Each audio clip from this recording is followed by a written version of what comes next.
Good afternoon, everyone, and welcome to Princeton SPIA. I'm Dean Amani Jamal, and I'm thrilled to welcome you to the Future of Global Digital Governance. We are really excited about the technology panel and all of the super people we have assembled here, including the school's former dean and our good friend, Dean Anne-Marie Slaughter, who, as many of you know, is now the CEO of New America as well, a Washington, D.C.-based think tank. This gathering is the first big public event that SPIA and New America are doing together as part of a partnership we established earlier this year. We are very proud to host this event with New America as a way of formally announcing our collaboration. Other efforts within this year-long partnership include the SPIA Afghanistan Policy Lab, as well as programming focused on advancing diversity in national security. Our partnership with New America reflects one of our strategic pillars to establish stronger connections with the Washington, D.C. think tank and policy community as we seek to create more pathways for our students and faculty to be directly involved in policy conversations in the nation's capital and to augment what we are teaching in our classrooms. These kinds of linkages will continue to be important for us as SPIA prepares to establish a physical presence in Washington, D.C. in spring of 2023. So please look out for that announcement. Our event today was planned by SPIA, our Center for Information Technology Policy, and New America's Planetary Politics Initiative, which is a new effort that explores emerging global challenges and reimagines a more sustainable, inclusive, and equitable global order that puts people and the planet at the center of international policy. As you all know, the digital domain is fast emerging as a new site of global competition and conflict.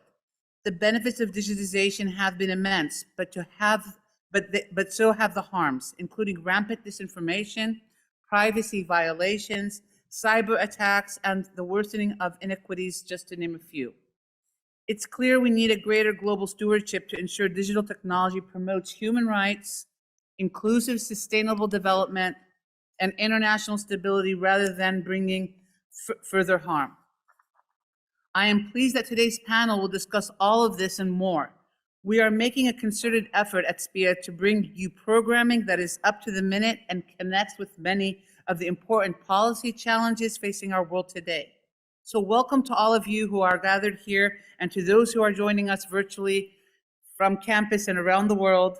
I will now turn to Candice Rondo, Director of the Planetary Politics Initiative at New America, who will serve as our moderator today. And I must also say she is one of our own very alum. It's a great pleasure and opportunity to have you here, Candice, and everyone else. Thank you.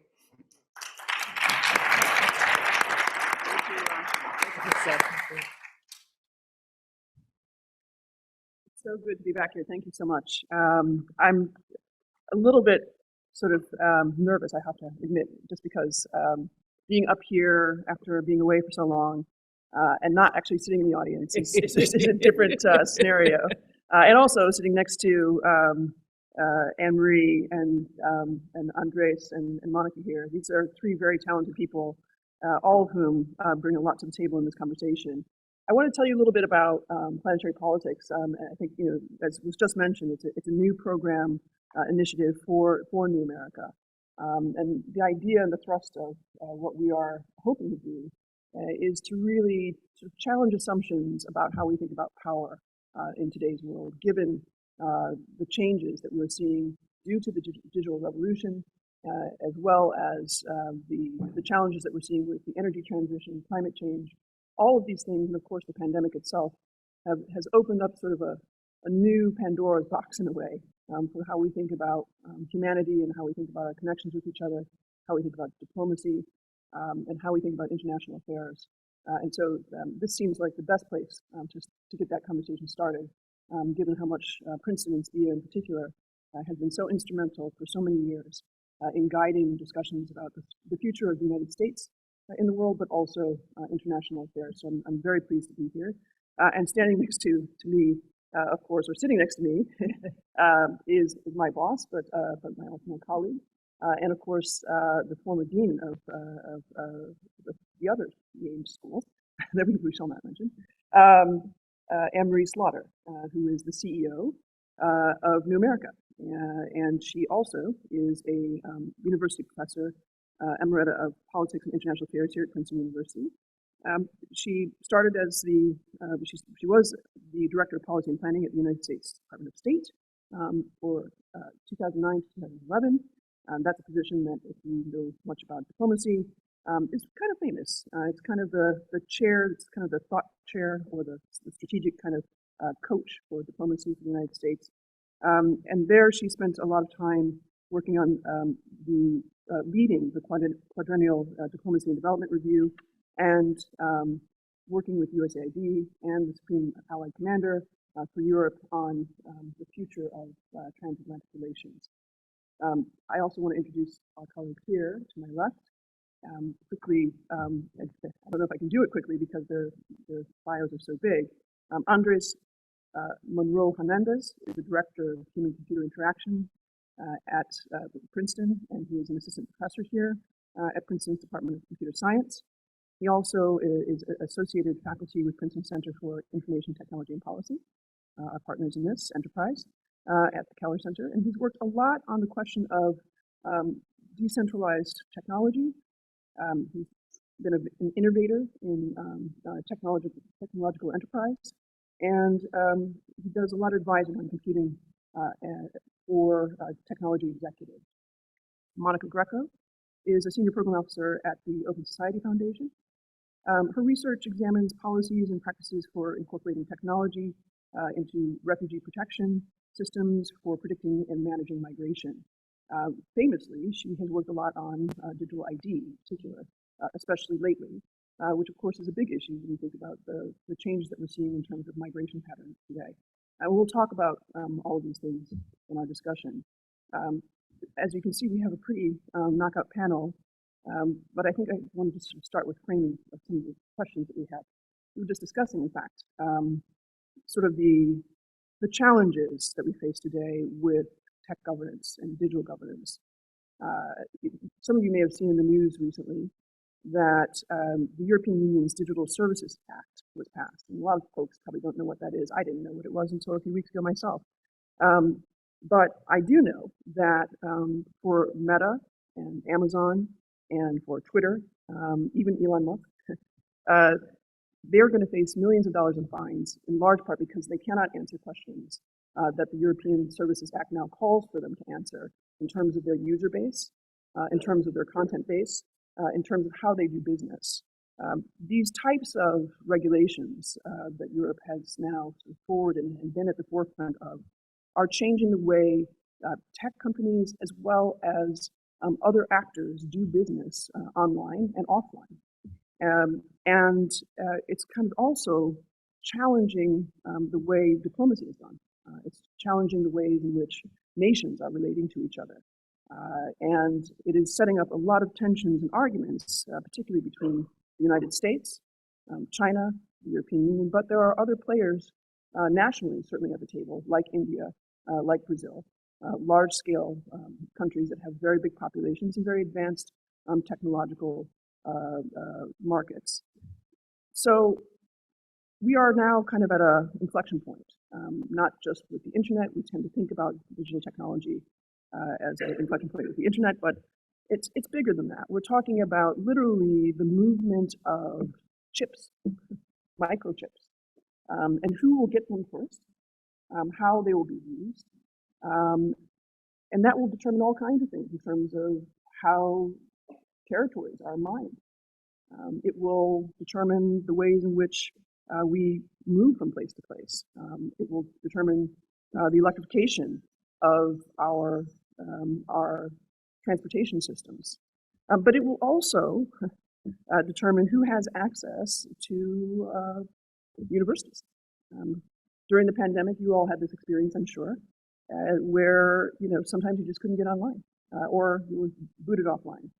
Access is another issue when we're talking about digital technology and our digital future, and how contentious it has become, in large part because of this great divide over the rules of the game and the meaning of governance in this sphere. And another area that I think we're going to talk about is, of course, artificial intelligence, and that's where our minds tend to go in terms of the potential for bias in algorithms and the ways in which that can be abused or leveraged to the advantage of some versus others. These things are kind of the center of the work that we hope to do in partnership with SPIA, as well as with CITP and other university partners around the world in the coming years. But to do that, we've got to get the conversation started. So let me kick that off a little bit.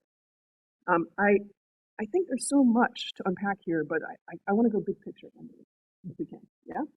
I guess my big question is, and maybe Monica and Andres might have some answers too. Why does it matter? Like why bother with trying to develop global consensus around the rules of technology policy in the first place? Why is it so urgent to do it now? Thanks, Candace.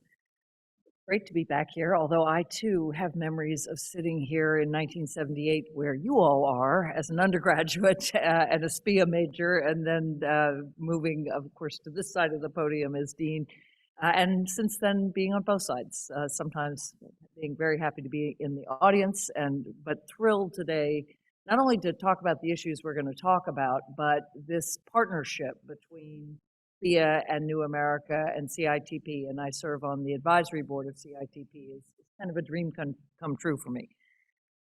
So why is it important? Because we have moved from the utopian vision of the internet, John Perry Barlow's information just wants to be free, this wonderful world where everyone could participate and peace and love and brotherhood and knowledge would simply break out globally. And I'm exaggerating, but not that much, because that really was the 1990s vision of the internet, to the splinternet. And when people first warned about the splinternet, this idea that you would have the same divisions in digital space that we have in physical space, many of us thought that's just impossible. But it's clearly not. When we think about the Great Chinese Firewall, but we also think about Egypt, where they actually turned off the internet for a while during the Tahrir Square days. We think now we think about sort of different digital realms. There are three across East and West. The U.S. realm, which is still by far the least regulated and the most libertarian and the most private sector oriented. The EU, as Candace just said, which is really, the EU is the global regulatory superpower in everything. I mean, in fact, when I lived in China in 2007 to 2008, I often talked to American business people who complained about lots of things, but about the fact that the EU, because it's the largest economy in the world, or it was at that time, sets the standards for the whole world. So the EU is soon going to insist on one charger. I, for one, am thrilled about this innovation. I have boxes of dead chargers where I can no longer figure out what they go to. The world will have to comply. It's a little the way California sets standards for the United States. California sets emission standards. Everybody follows suits because of the size of the market. So there's the EU, and of course there's overlap with the US. And then, of course, there's China and Russia, much more authoritarian approaches to really controlling digital space. For government surveillance, in the US, it's more private company surveillance. Those are sort of three versions of what the digital world can look like east-west. But from my point of view, even more worrisome are the coming divides between north and south. So that entire areas of the world will simply be left far behind and will live in a much less developed digital space, just as they often live in a much less developed physical space. Those divides are disastrous for all of us. They're disastrous in the same way that not being able to have clean energy around the world is going to be deeply dangerous for all of us, in terms of the ability for people in the global south to flourish, but again, in terms of our ability to engage fully with all the people we need to engage with around the world, either in the civic sector, in the private sector, and in the public sector. So we really do, at the very least, need minimum digital cooperation, at least to the extent you have minimal cooperation on things like global aviation, right? I mean, just imagine if you didn't have the basic agreements on how planes fly and how they land and what happens when there's an accident. Or Global Post, right? Where, again, where you absolutely need global rules of the road. Beyond that, you need global digital cooperation to allow for what the UN is calling digital public goods. And I sit on a commission for the Secretary General on how we can fund and build global public goods. And I'll say one of the key global public goods are some kinds of data that we all need. We all need access to, and we all need to be able to crunch. So the most obvious is health data, right? Obviously, we want that anonymized, but we have to have data on where disease is coming from, where it's rising, what is being done. Just one example of how, if we can think about some kinds of data as a global public good, we collectively are in a much better position to solve global problems. So that's why to do it, and now we can talk about all the obstacles to why that's so hard to achieve. Well, I mean, I'm glad that you raised the issue of anonymized data, because I think, the question of surveillance is one that is on a lot of people's minds around the world. We have some good examples recently where both the lack of anonymization and the lack of care around the handling of user data has led to not only, some might term it a genocide if you were looking at Myanmar. Some might even say that about Xinjiang in China. And I think, this question of what technologies enable governments to do in particular is one that precisely speaks to this question, the urgency, the need to have some sort of standards or principles by which you organize your thinking and your processes and your practices. So that takes me to Monica first, because I think this is something that you've been exploring a lot in the sense of looking at both biometrics and migration and kind of how that now syncs up with what we're seeing in terms of climate change migration in particular. A colleague of ours was just writing about this the other day. Something like an estimated 1 billion people will be displaced by climate change conditions within the next 6-7 years or so. We've seen in Pakistan, we've seen in Nigeria, we've seen in Chad, just massive movements of people across borders. Oftentimes they are undocumented or they lack the information they need to verify the claims that they have around who they are. Which is pretty ironic considering that just the other day from COP27 at the UN Summit on Climate Change, the big takeaway was a loss and damage fund, which, in theory, should give people who have been displaced in places like Pakistan the ability to make a claim. But how do you make a claim if you can't prove who you are? So, Monica, talk to me a little bit, talk to us a little bit about just sort of the challenges with digital ID, the urgency around the question of surveillance and sort of leveraging de-anonymized data versus data that is just sort of out there floating in various ways. Why is this so important? Yep, absolutely. And I guess I'll start with the climate change piece because I think it's important first to acknowledge the links between climate change, migration, and these digital trends as being global. And I think it really reinforces everything that Anne-Marie said so far about why we need global approaches. Not just global, but intersectional. We need to look at all of the ways these kinds of things manifest. And migration, I think, is an especially important way to look, or a place to explore further how digital governance doesn't look, how it should look, for a couple of reasons. And I'll come back to climate too, because it's related. But it's in these spaces, migration spaces, that are unregulated even more so than other spaces. They're liminal spaces that are outside of the states where they have citizenship.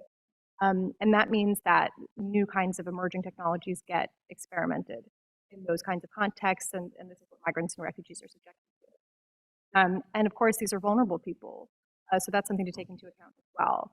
And then just lastly, it's in these spaces too that we see not just the piloting of these new technologies, but also the export of them. So these kinds of migration tech tools basically become vectors for the proliferation of technologies without any kind of safeguards.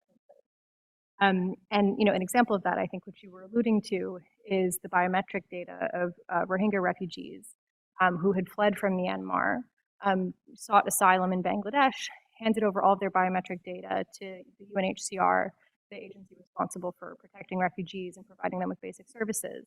And it was discovered, not so recently at this point, but it was discovered that all of that data was handed over to the government of Bangladesh and then handed back over to the government of Myanmar.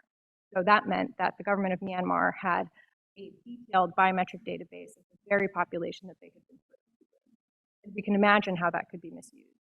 So this, I think, crystallized for a lot of people the dangers of collecting this kind of data, and not even of it ending up in the hands of governments like of Myanmar. Of course, that's the worst case scenario. But these refugees gave their data to the UNHCR. So there are a number of different stakeholders that have to be involved in thinking through what policy solutions look like and what governance looks like. And UNHCR has made some progress on this as well. And then, of course, states like Bangladesh and others, the different pass-throughs that these data move through. And so all of this is to say, there are a lot of stakeholders involved across many borders and across regions. And with climate migration, we see that also. And I worry whenever we think about climate that we catastrophize. And for that reason, what we see often, and this is another way to tech, is that we rush to tech solutions. We adopt these securitization narratives around climate, and then suddenly everybody needs a digital ID. Biometric data is flying around the world. And this is the kind of thing that we should guard against. There are smart policies, legal pathways, and there are ways that having identification, which is a sustainable development goal, right, to have legal identification, is critical to mitigating some of these risks and some of these eventualities that we're going to have to deal with. And it's critical for us now to be turning our attention to what does a good identity look like? How do we see these problems coming? How do we keep people's data safe? How do we make sure that it's used to help them relocate and resettle, to get citizenship or whatever other form of protection that they need, instead of plugging into major global surveillance databases, which is frankly the path that we're on today in terms of data collected from migrants and passed around through various watch lists. Also, our standard migration procedures involve this kind of data collection. So this is something that I think we need to take a look at. So at the same time, in Bangladesh, in the camps around Cox's Bazar, now there's a whole population, right, that's just now fully settled there. And they need access to the internet, they need their phones for all kinds of things. Many of them are unbanked. And yet their dependency actually on the digital platforms that are out there for basic survival, beyond sort of giving the information about their identity, is absolutely key, right? I mean, they can't do anything these days without it, especially because, again, their identity is kind of, I guess, in flux or in question. And they need different types of proof to kind of enter into the more traditional venues for banking, for all kinds of services and so forth and so on. Which brings us to the question of kind of sort of the philosophy of platforms in general, and the ways in which platform businesses, do what they do, and increasing this question around decentralized data movement platforms, etc., which is your bailiwick, Andres. And also, I mean, I think in Latin America we see some different models as well in terms of governance of platform technology. Talk a little bit about why there's so much hype about decentralization. Well, I think part of it is an excitement around different political views on how technology should be organized. So I feel like the libertarian aligned technology of blockchain-driven technologies has gained a lot of momentum in the past few years, partly as a response to these concerns around centralization of power. And so I think that's kind of one version of decentralization that has taken off and has received a lot of funding. There's another version of decentralization that I think has gotten maybe less attention, but more in the past few weeks since like the whole Twitter implosion, which is around federated-based decentralization, which Anne-Marie was talking about the Post, for example, and how that's a pretty decentralized model where if I send a letter from here to Canada or the UK, it travels to different kind of organizations like the Canada Post is one, the U.S. Postal Service. They have their own protocols and they can interact with each other. It's a very different kind of decentralization from the more individual-based decentralization that blockchain technologies have. And I guess the way I see it is like the libertarian view is kind of more aligned with blockchain, and the more kind of Eleanor Ostrom cooperative commons-based approach is the federated form of decentralization. And I think my suspicion is that in the next few years, we're going to continue to see these two forms of decentralization. And I think that's going to shape a lot of the conversations in this space. In terms of kind of the unbanked and how some of these technologies may help people, we do see that in some places where the infrastructure is very weak, like for example in Venezuela, where the currency has lost a lot of value and it keeps losing value over the course of hours even.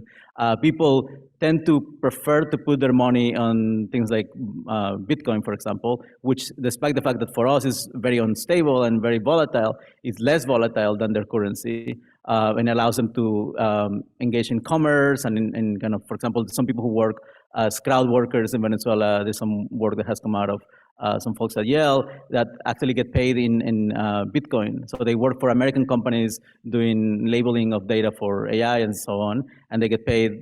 Prefer to get paid in Bitcoin because it's more stable than getting paid in local currencies.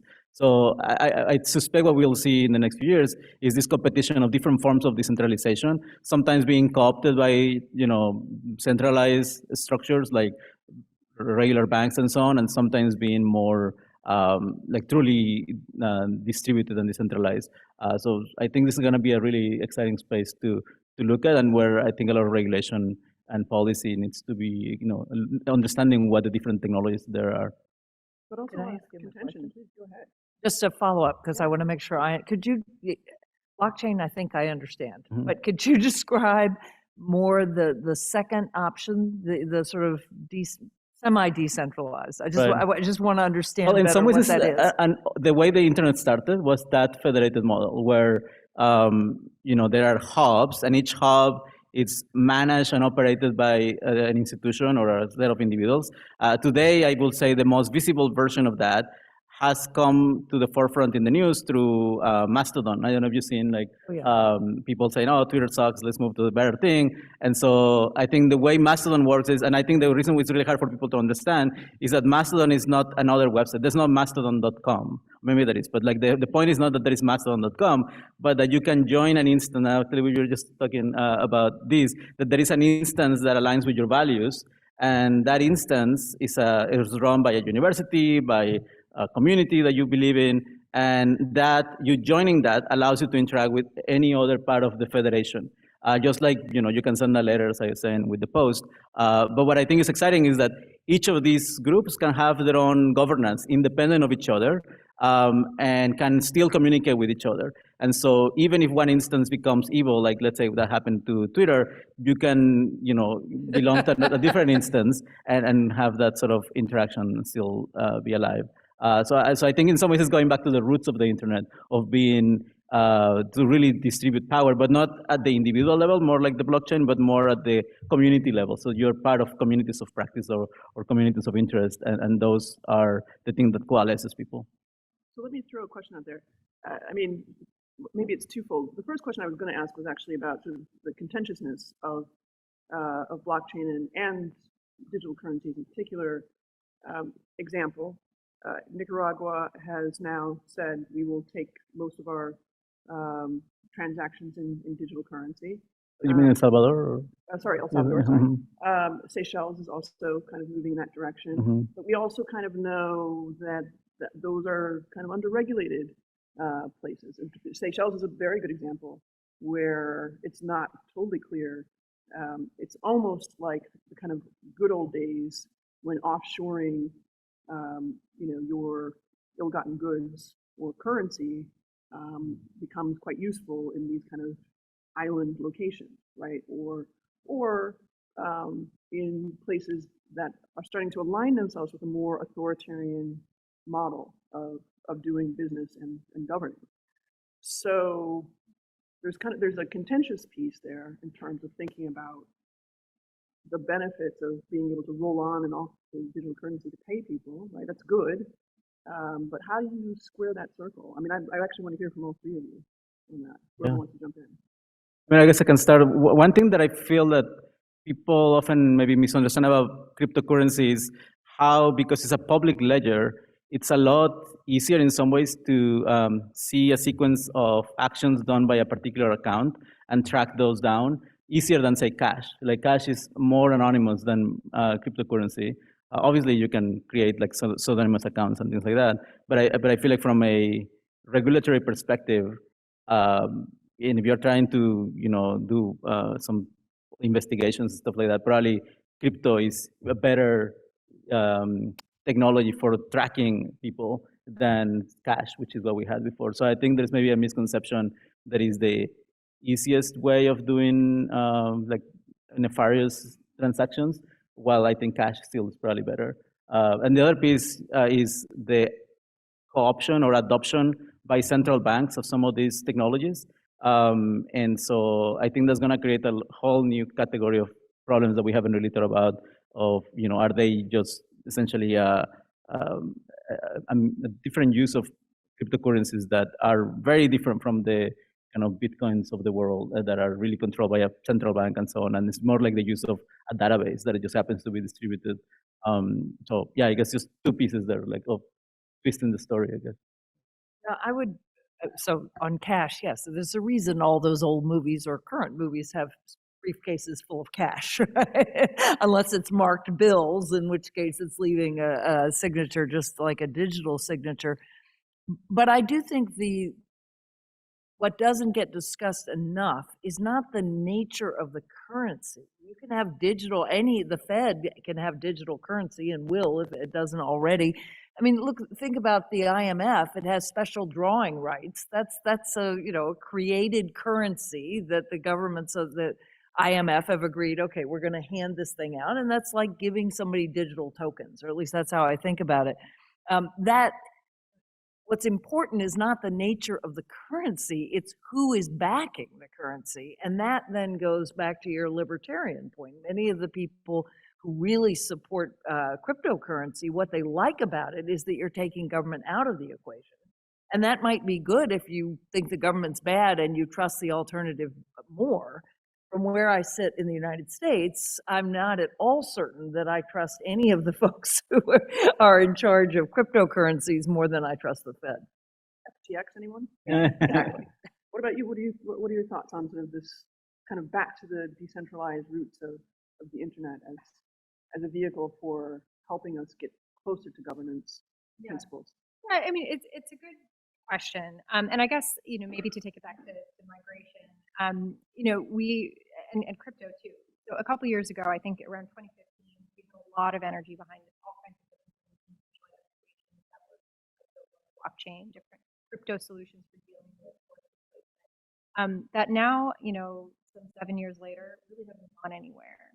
And so the question that I have is like, basically the applicability of these kinds of solutions for a lot of the kinds of issue areas that we're talking about. But what concerns me about that whole conversation is also a question of who's at the table. Because those conversations were had among people who had really no expertise and certainly no lived experience with being a migrant or a refugee. And so in thinking through any of these kinds of solutions, the principle, of course, is to have these kinds of people at the table to sort out whether these things can solve their problems, if they're relevant. And that's a real, a difficult thing to do because of technical literacy gaps and that sort of thing. And so that would be, I think, one of the main obstacles that we have if we took that kind of centralized or early internet approach to any of these in another issue areas. Basically, how do we have those conversations then? So yeah, I mean, we are now at a multi-trillion-dollar level. When we're talking about like sort of digital technologies and industry, just generally, it is now almost too late to dial it back, right? Because there's so much accumulation of capital and concentration of capital in certain hands, which leads to this fundamental question, which I think kind of brings us here again. Why isn't there just some sort of, master of the universe institution that just takes care of all this? Well, we did try a Master of the Universe institution that would take care of great power war, and we've had a lot less great power war since 1945 than we did from, say, 1815 to 1945. So it's worked in some ways, although strongly aided by nuclear weapons. But it's also been riven by great power politics, and that is precisely where we are in digital governance, with the addition of a lot of tension between less the EU and the US government, but certainly the EU and the US tech companies. And the US tech companies have quite a bit of influence with the US government. So, so you have the really big splits, the authoritarian versus democratic splits of, do you really control the internet completely? Versus the idea that we should at least aspire to an open, secure, and I would add equitable and accountable internet. Those are my four principles, but some version of that you can find in lots of digital bills of rights. And that is, I think that may allow for agreement on basic protocols, like the post office. But when you come to things, really thinking about surveillance or a lot of the issues that Monica's talking about, really radical differences. But then again, a second layer of differences that gets less attention, and again, you see more in the global South, where when I hear digital sovereignty, as an American, I think of two things. Either I think of China just saying, we get to control our digital space however we want, just as we control our physical space. Or I think, well, Germany also talks about digital sovereignty, and that's the EU trying to, depending on your view, trying to protect their citizens from American tech companies' depredations, or being protectionist because they don't have those companies themselves. Probably a bit of both.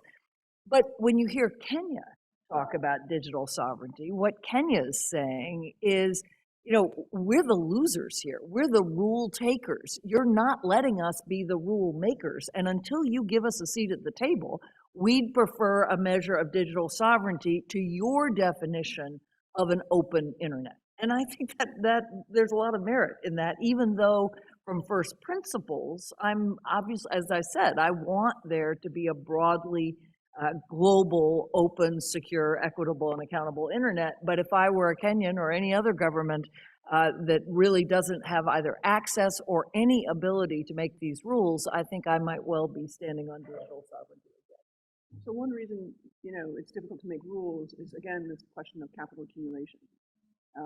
And the legacy of colonialism in particular in the context of for Africa, the Middle East, Latin America, Asia, everywhere that is not North America and Europe, essentially. But layered in there, right, is, Silicon Valley is in California. It's not in Nairobi. But there's a reason that there's a challenge there, right, which is essentially also ownership of knowledge. That has been kind of a fundamental question in decolonizing everything. That doesn't really get addressed very much or very often in this kind of context. And yet, beneath the internet kind of layering, the network connections between computers and then the pipelines themselves, there's this other piece, which is algorithms, artificial intelligence. And we see, only a couple of places now in Africa where there's deep concentration, Nigeria, Ghana, Kenya, are three kind of leaders on the continent in terms of building that industry infrastructure. But an equitable internet requires, to some degree, that other knowledge layer, right? Which is something I think you've worked on also, Andres, in terms of trying to build up that knowledge around the way AI, needs to be more transparently governed and managed, but also just kind of the creation of AI applications and tools. Talk a little bit about that. I guess this morning we had a talk by Professor Mornaman from Cornell, and one of the things that I realized from all the examples that he was showing around things like generative text with GPT-3 or DALL-E for images and so on, is how much of it depends on or relies on data that has been accumulated primarily from Western countries, and that a lot of these companies like OpenAI and others have access to, and how difficult it will be for a sovereign, how do you call it, Anne-Marie, the sovereignty approach, how difficult it will be for smaller countries like Germany or Kenya or Latin American countries to ever even attempt to do something like that, because if you rely on data production, there's decades of data available from Western countries that a lot of these companies have access to. I don't think there's any way that they could get up to speed in any of these data-driven technologies like AI and things like that. So I feel like that's one piece where even if the technology itself was accessible to them, the data itself it won't be accessible. So I think that's going to create even more inequality in the access to technology than what we had before, because at least before, you may be a really great software engineer, you may move to the Silicon Valley, and then maybe somebody decides, no, I'm going to stay in Kenya and make it here, and that's how some of the software development in Kenya has grown. But when it comes to data, really there's not a lot you can do other than generate your data locally and try to figure out how to grow that in as fast as possible. But it seems like really, really hard to do. So that would be kind of one concern that I have around this topic. Yeah, I wanted to come in on that just to point out also that while maybe people in Nairobi, Nairobi don't have access to all the data, there are also countries in Africa that are giving their data to others to train their algorithms. And so there are examples of this. To come back to digital ID again, the digital ID system in Zimbabwe is a Chinese system that is basically trained with the express purpose that it's known that they want to use basically that digital ID program to train algorithms to better be able to identify Black faces. So it's an interesting imbalance, right? It is digital colonialism in a new way. But I also just wanted to underscore that the situation is even a little bit more dire than that about who has access to the resources to develop these kinds of systems, because we also have the opposite dynamic where new technologies are imposed on countries in Africa, and I think digital ID is also a good example of that. Major international institutions, the World Bank and others, are driving narratives or driving funding for these kinds of systems, and it doesn't really come as a choice. In some cases, we have the EU Trust Fund for Africa and others that are, more or less, mandate is too strong a word, but they're funding the creation of these kinds of programs with the, not always implicit, but use case also for managing migration. And they don't come with the same kinds of safeguards and accountability and transparency that you'd expect for the same kinds of programs being implemented in the European context. So these dynamics play out in a number of different ways that I think really urgent to be addressed. So this is the whale effect, right? I mean, one of the things that you see often in these challenges with decolonization is you get large donors like the EU coming in and saying, we want to shape the way Africa does business when it comes to digital ID or to just the handling of data just generally. And nobody else is in that space other than China, Russia, and the United States. Those are the four very big players. And I would say the EU probably is actually, of all of those, is in some ways more influential in so much as they're becoming de facto regulators simply by the way they distribute cash. And that's also the challenge that we have with the Global Data Protection Act, right? The General Data Protection Act and this new European Union Digital Markets Act. These two things, these two twin engines, are going to basically dictate how much of the world does business for a really long time. But they're mostly reactive. And we were just talking about this now, that those regulations are mostly reacting to the power of US technology companies. And they're reacting to the lack of sort of regulatory framework here in the US. And there's a Supreme Court case, of course, as you all probably know, that is under consideration now that will address this question of Section 230 and the liability that platform companies now have for content and speech that's contained on their platform. But that's Section 230 doesn't really do much to address bias in an algorithm, right? So a lot of the conversation, a lot of the regulatory frameworks and institutions that we have here in the United States are just not really up to the task. Why Why are we stuck? How did we get so stuck?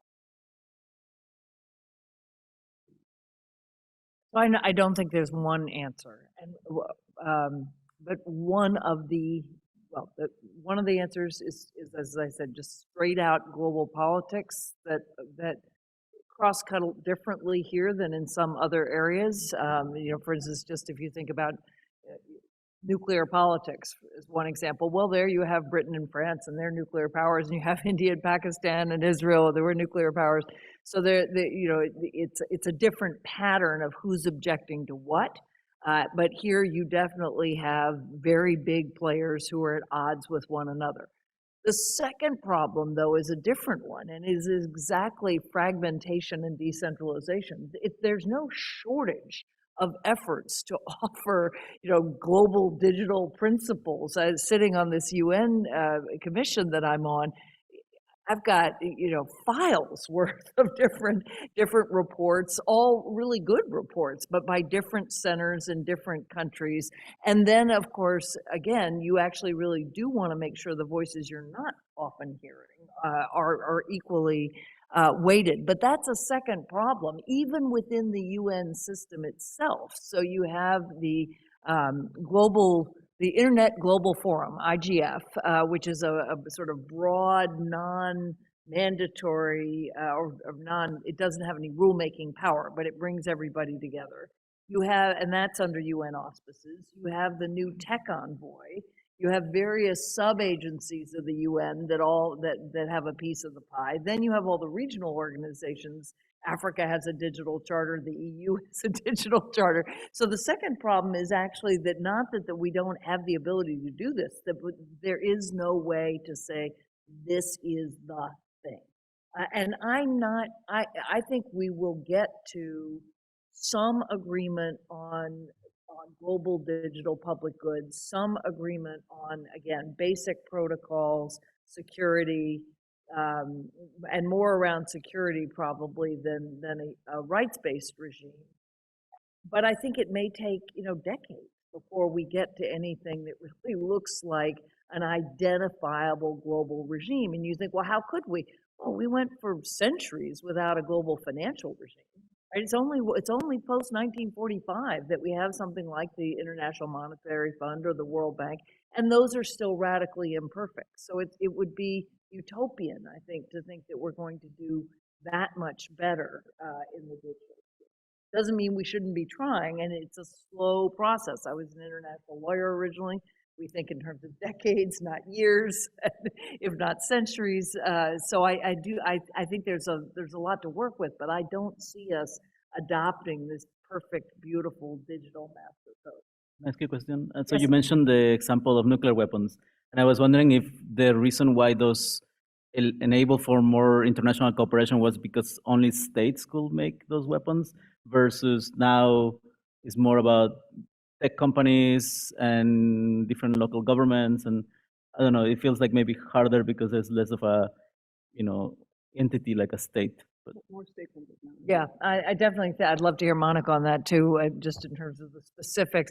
I'm normally on the side of wanting people in planetary, people in planet-centered politics. I want to enable civic actors and private actors to be part of global governance, because I don't think we can achieve the implementation or, frankly, the sort of range of proposals without them. But here, yes, I think that is definitely an additional problem. And of course, you've got an Apple or a Google or a Tencent or an Alibaba versus the Seychelles. I mean, the disparities are just vast. And of course, those companies, particularly when they're not being regulated heavily in their own country, do what they want. So yes, I think that's another thing. Monica, you were talking a little bit about the IGF also. I think you're headed there. What's going to happen? You're going to adopt a beautiful master code. No, and it's really hard to say. And I think if you look at the IGF agenda, part of it is just that there's so much that's covered in it, right? So there's not only this proliferation of processes, but they happen at all different levels, and they cover a huge amount of things. So what is an AI? Like, what are we talking about when we say AI? And what we possibly do with AI, we could have processes to figure out what it is we're talking about to set up a process on AI.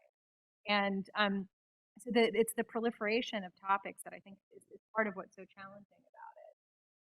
But then also, the state involvement in some instances makes these processes really difficult. And we were just talking about cyber crimes, which is a separate set of processes at the UN that at this point, is run by Russia and China, and civil society has been locked out of those conversations for the most part, unless they could find some way in. There's really a deadlock as to what we think of as free speech.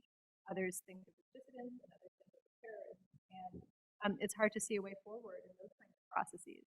So, I think the first step is probably breaking these topics down a little bit by issue area, by policy area, and then also recognizing what falls in the gaps. And again, to get back to migration, often migrants and the issues that they experience fall into those gaps, and they're not the only ones who do. So, will we come out of IGF with some 10-point plan or some solution or goals that are applicable? No. Will we have been able to successfully elevate some of the people and groups in some of these conversations? I hope so. That's what I'm hoping to do when I get there tomorrow. Tomorrow, my goodness. Well, let me, because I suspect there's a lot of questions in the room, and I think there's probably a lot of voices to elevate in this room, knowing Princeton. Could we maybe open up for Q&A? Great. If you've got a question, please come up to the mic, or if you have a mic runner, potentially. Okay. Wonderful. Thank you. Go ahead. You can do it.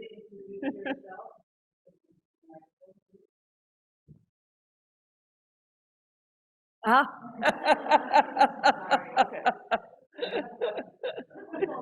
Okay, go for it. Run the mic. Who has a question? Is it you out? I see. I'm not sure if I can see those actually. Under the chat? Okay. Oh, you're my runner too?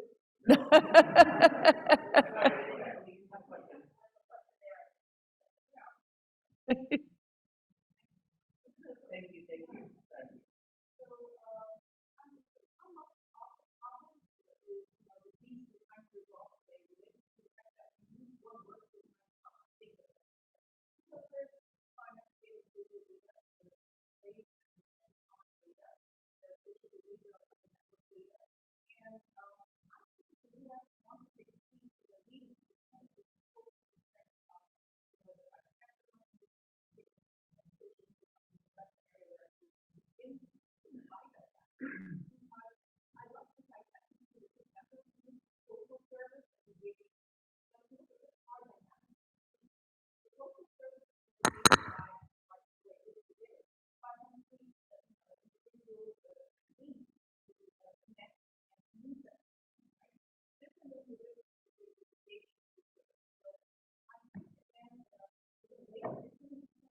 Right. So the scope of the problem is it's got a lot of tentacles. It seems like ectoplasmic, right? And it's not something you can put in a container, because we're talking about the internet, we're talking about the backbone, we're talking about computing technologies, we're talking about approaches and methods, we're talking about trade. And that's right. I think I wonder, I'm going to put this question to you first, Henry, and then the others, if the model here or the comparison isn't better for international public law and its evolution, where you had the Hague Convention as kind of a start point, and you're starting, and all of it is all kind of based on extreme conflict, right? And the need that is turning to violence, essentially, right? Like mass violence. And each time that mass violence results in large-scale death, nations have to come together, but there are other stakeholders. And I think, there's been an evolution over time where we now understand international public law as kind of two things. right? One is agreements, right, treaties, and the other is custom, practice. And maybe that's where we need to be thinking about this. To get that ectoplasmic problem wrestled down, you need another way of comparing models for governance, right? Yep. So I think it's a very good question, and I was thinking the same thing, that when we talk about digital, digital is everything and becoming increasingly everything. So to talk about digital governance, I think is way too big. So then you could go to the other extreme and just say, look, let's think fintech, ed tech. Let's just take the digital version of whatever other area we have and regulate that. I would say, though, that what about the things that we can think of? Let me put this another way. To what extent can we think about the digital world as a global commons? It is certainly not a perfect analogy to the seas or to outer space, because, of course, servers are physically located in places. But could we say that there is a part of the digital realm that really has to be regulated like a global commons? And are there things that sort of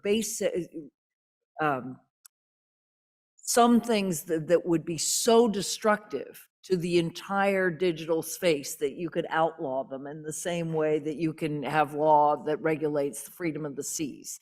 Right? So are there a set of basics? And that would be the negatives, the prohibitions. You can't do this. Nobody can do this. And then what about the positives? And that's where digital public goods come. And again, you can imagine saying, just as you want to protect global biodiversity because that benefits all of us, there are these things that you want every country to contribute to because that protects all of us. I think that may be more helpful than, yes, thinking about everything from cyber crime to cyber war and all the other things in between.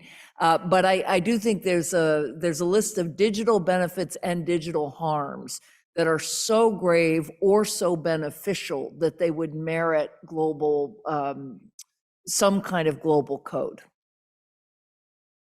Harms, goods, is that the? Yeah, I guess when you were talking about the digital commons, I feel like maybe 10 years ago, I truly believed that was the case, but now I'm not sure that there's something so universal as a common layer of digitalness. I feel like maybe Wikipedia, for example, is a digital commons, but that's a website. So I guess, now I'm leaning more towards thinking in terms of specific verticals, like, as you were saying, education or identity or migrations, and each of them will be touched by tech, just like they are touched by electricity, and there's all sorts of other infrastructure. So other than like the hardware layer of TCP/IP and things like that, I think there is very little. That, though. What is that layer? I mean, just the cables, I guess, but even those cables are in particular countries. Some of them are in international waters and stuff like that. But I feel like there is not as much contestation in that space, as far as I can tell. Most of the discussions are around like, what should content be in this platform or that platform? Like, should TikTok get to determine how the algorithm gets sorted in China, or should the source code be available here? So those are more at the level of like individual kind of segments of the pie. So I guess I will be leaning more towards this, going very specific. Like even this panel, I feel like we're touching on many different things, and I think maybe more productive to like focus on a particular vertical, like migration, for example. Otherwise, it just feels like overwhelming. So I will point out though that actually the question of the infrastructure, the cables, right, increasingly is becoming the site of competition. I mean, Huawei is a pretty good example of sort of one of the challenges we have in our trade discussions with China and the US is to what degree is the actual hardware embedded with surveillance capabilities? Yeah?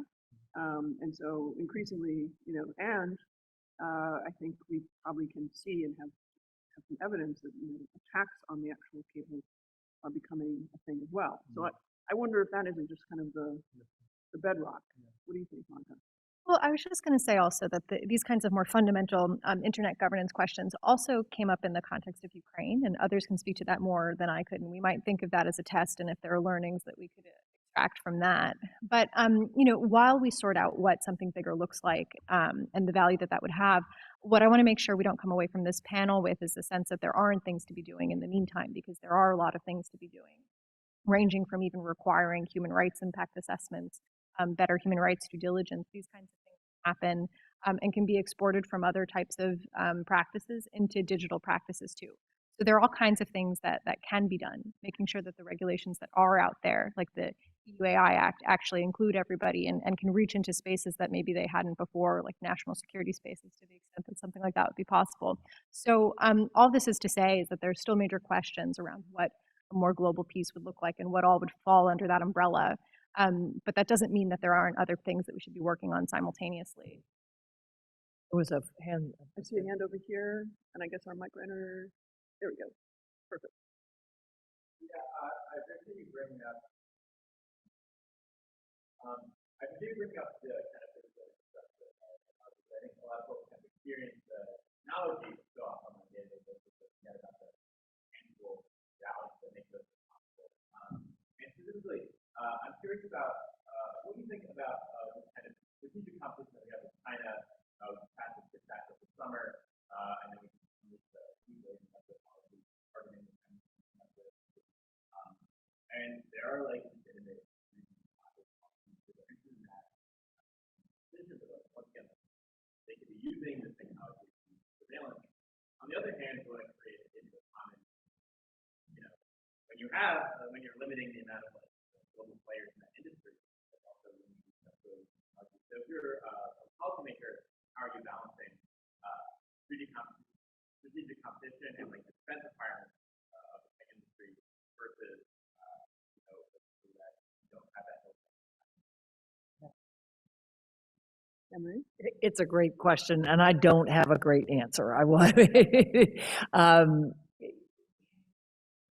To some extent, well, there are two ways in which I would support the CHIPS Act. One is we really did get a very stark lesson in our lack of self-sufficiency during the pandemic. The idea that we couldn't make our own protective equipment, just to sort of the most obvious, but then starting to think, wait a minute, yes, Taiwan makes most of the world's chips, and if we can't depend on those, and then just looking at the supply chain problems. So the idea that we want to be able to be self-sufficient enough to protect our people, that's not a problem for me.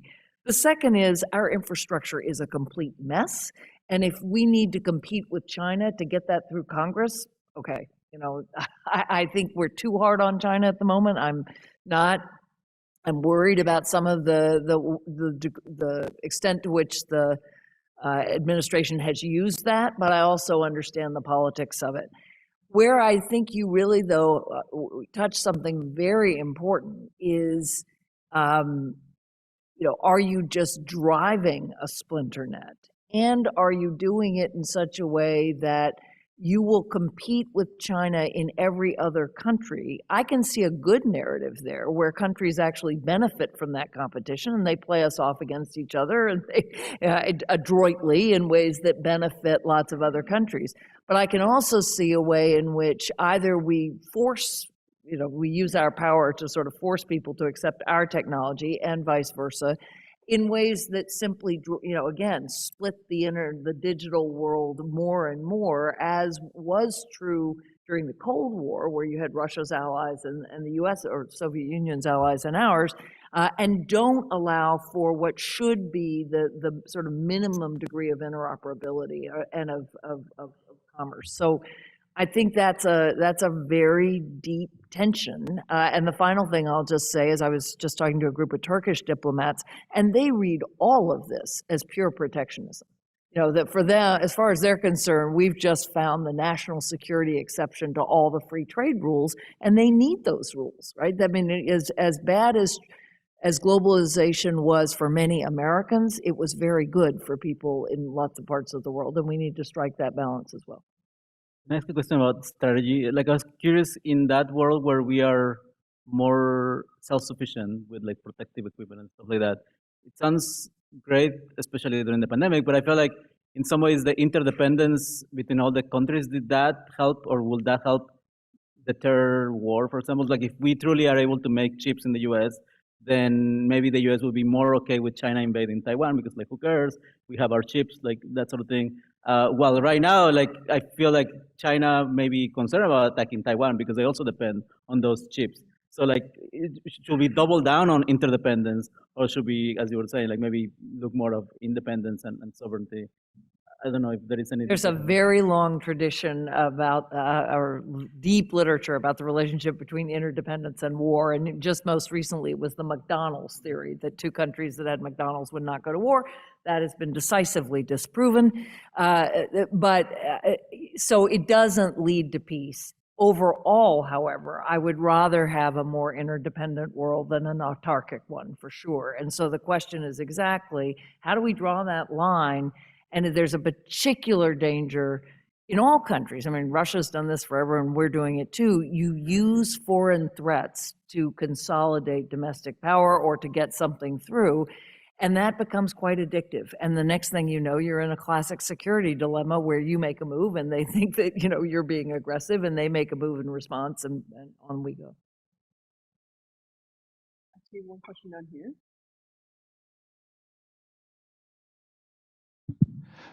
Yeah, that was a great question on China. Just a recent example of interdependence is the EU started as interdepending France and Germany, where one would only produce coal and the other one would only produce steel so that they could never go back at war like they had done twice. So that's a good example. But my question is a bit different. It's about the EU. So we've spoken about regulations that they've introduced that are really the start of a global digital governance. So there was the rule that introduced the cookie banner. Then there was the GDPR, and now there's the Digital Service Act. What I'm wondering is whether we think of all of these regulations as purely good, purely bad, or if they have a mixed track record. And I'm thinking particularly about GDPR and the fact that there is published research that shows that it has had some negative impacts. And I'm wondering, and lessons have been learned for the Digital Service Act. Wondering What if are those negative impacts? so the GDPR, one of the negative impacts is that it doesn't discriminate who is affected by it, and so it has a much more heavy regulatory burden on new entrants. So it's sort of helping monopolies that are already entrenched. And that led to the Digital Service Act introducing a threshold, which they called the gatekeeper threshold, to make sure that these really hard-hitting regulations only hit the companies that really need to be hit with them. So I'm wondering if you already see a difference between the impacts of these different regulations and how they're crafted so that they don't come with so many negative impacts. So that, I think, to my mind, if I may answer. Please, I was gonna. That's a great case study for understanding the nature of harm. And if, you know, I'm not a lawyer, I just play one on TV. But, you know, if we think about like the nature of a tort, which is essentially describing a harm, but I'll defer to you on all the other things. But I will say— I'm an international lawyer. But the idea is essential, which is like, you know, a tort will cover, you know, negligence, just as an example.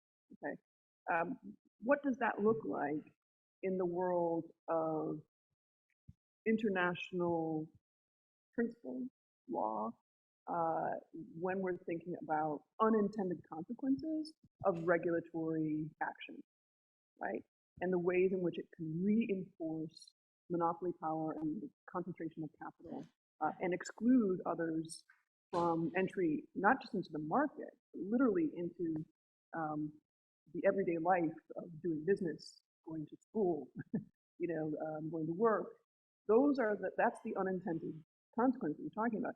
I don't know of any body that studies that kind of case study approach to harm as yet. And I think there's a case to be made for formulating that body. that essentially looks at the unintended consequences of both regulatory choices, but also design choices. Those two things have an interaction with each other, I think. But of course, you would never be able to get sort of like the UN to do that, right? To my mind, I've always kind of thought about this as the comparison for the Intergovernmental Panel for Climate Change.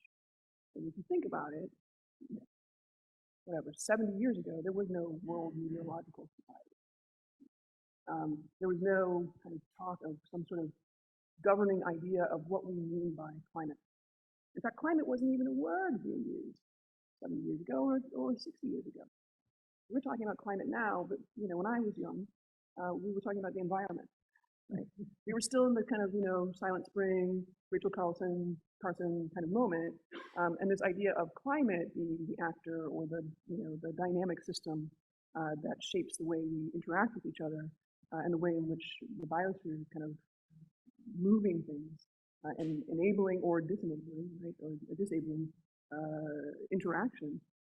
That is, I think, kind of the mental model that we probably need to have, because ultimately it's about sort of defining terms as well. To define terms, you have to debate, the case of harm. In this instance, anyway, that's just my own view. I don't know what others think about this kind of concept. No thoughts? Come on. Specifically about the kinds of harm? Well, I mean, so the question was put to us, has there been any thought about the unintended consequences of the GDPR and now this new Digital Services Act? I think the answer is no. But don't we need those answers to begin to talk about? Like doing simulations of what will happen if we do this sort of intervention? Correct. That would be nice, yeah. Well, or just having more people at the table. Yeah. I mean, that's what I think of all the time is you've got the US and the EU meeting intensively and talking about technology and trade, and it's very clear to us when there's a negative consequence for us. It is not clear to us if there's a negative consequence for Argentina or for South Africa or for Myanmar. So that is where you say, well, yes, so we need everybody at the table. But when you get 194 people at the table, then nothing gets done either. So that's where I think we do need case studies. What we need, even those case studies, really have to be put together in a way that you have multiple perspectives, and which is not easy. See a question here?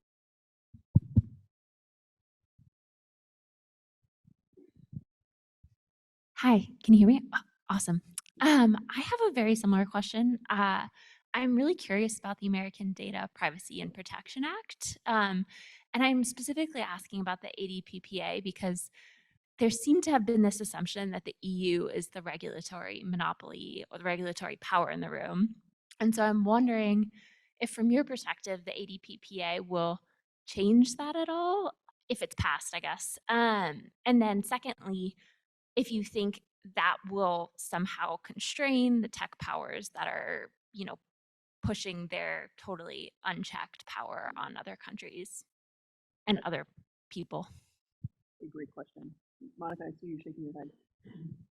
Well, I mean, I guess. You're shaking your head, no, it's terrible, or I don't know what to think. I mean, we'll see when it happens. Yeah. I guess is my first answer, and I just wanted to get back to also the sort of like combining these questions. I guess of course there are pros and cons, and on this topic in particular, there's no sorry, can you hear me? There's no shortage of lobbying, particularly on the part of the private sector in making sure that these regulations suit their purposes. That of course has ramifications for what competition looks like. Again, I think my concern really is on the other end of the spectrum and making sure that other groups who are affected by these regulations are there. And that's not even necessarily marginalized or vulnerable groups, but even researchers, for example. The DSA is in some ways a work in progress, and there's still a lot to do to make sure that people have the kind of access that they need to data. And that these kinds of regulations can work for researchers who need access to data in order to understand how the tech works or in order to do whatever other projects. So there are all these kinds of kinks across a number of different, vectors and with a number of different groups that have to be worked out too, in order to get to something more sensible. And that takes time. In some countries, it takes longer than in others. Okay, I'm going to do just a mini poll. When you go to a website and you get the little accept all cookies thing, okay, how many people accept all cookies? Wow, oh, that's fewer than I thought. I'm more careful now. Oh, really? I'll go and, I'll say necessary cookies, analytical cookies, and then I'll say no to the it really doesn't take that long. So that's an example of changing behavior, I used to say. right? It's also easier now. It used to be if you didn't do it, you were kicked off. Now you can just say, no, these are the cookies I'll accept. I mean, that's one consequence, right? And that was meant to sort of change the behavior of tech companies to give more choices, to make sure that people actually do have accessibility. Sorry, I don't know. There's a lot going on the screen here. I think I will remind me tomorrow. Curious what people think about, so connected to the cookies question. So obviously GDPR has kind of brought this banner to all the websites, but I don't know if you followed the changes that Apple made in the way they allow apps to track things in the past, like, I don't know, 6 months or so, has dramatically changed the way Facebook, Snapchat, where I used to work, and other companies are able to monetize, and that's why their stock is, crashing in many cases for Facebook and other companies. So in some ways, like, Apple has been the de facto policymaker in terms of like data tracking through their own kind of app store, and the same with Google is trying to do some of these things. So do you see a world where policy is made via the companies rather than through the typical democratic process, or what would that look like? Like maybe the government, let's say the U.S. government, may have more impact if they convince Apple to do something rather than doing something like the GDPR. What are your thoughts?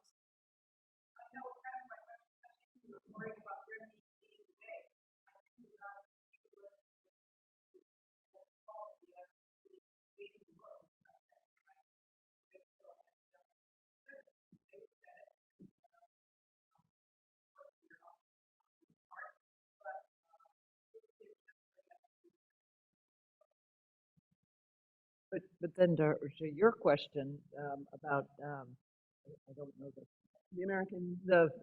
I can't never remember the initials, but if it doesn't pass nationally, then you've got the California government, because Nancy Pelosi is holding that up because the California law is more stringent. And so then you have the California companies and the California government essentially being the American power in the world.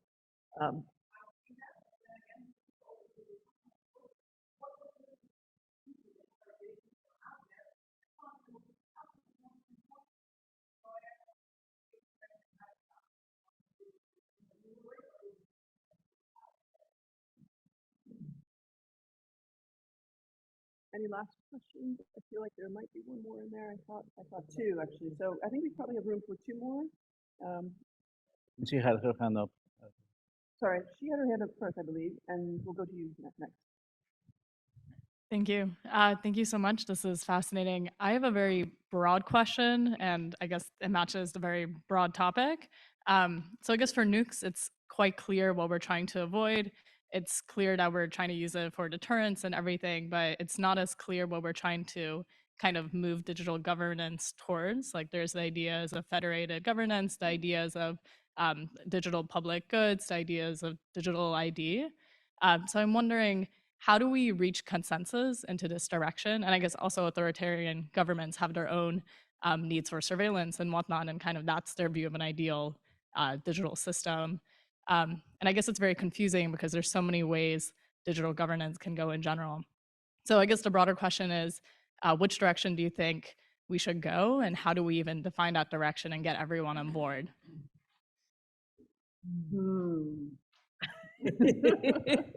I'm not going to answer that. I will let our esteemed panelists try and tackle. Yeah, I think that's the key question, because to me, like when I look at some regulation in the US that is trying to protect consumers, for example, so then the value there is like, how do we protect consumers? versus, I don't know, like what I hear from China, they're trying to make society more harmonious and through their authoritarian, approaches. So yeah, maybe like each, when you think about regulations, they may have different stakeholders that are looking after. Like some of them may be looking after, companies, otherwise they're looking after individuals, communities, etc. So maybe that's part of the challenge that, there's so many different, unlike nukes where you're like, oh, you just don't want to get nuclear weapons exploded around us. In this case, it just feels like there's a wider range of stakeholders. I think there are two things. One, I just wrote a piece this morning on mutual assured cyber deterrence replacing mutual assured deterrence. Because as bad as cyber war, and really a cyber war that would just essentially shut down all parts of our society, that would be really bad. I'll still take it over thermonuclear holocaust. So I think you might get to a set. I mean, it's going to take a dramatic, horrible crisis where that kind of attack will happen. It's obviously happening in Ukraine now, but not the kind of sort of bombs that could paralyze an entire digital infrastructure. I think you might get some basic rules of the road on that, just like you have on nukes. But the other approach, I mean, I do agree with the verticals that Andres was talking about, but I also think the approach is a global human rights approach, right? So you push for human rights in every digital area, just as you push for human rights in every physical area.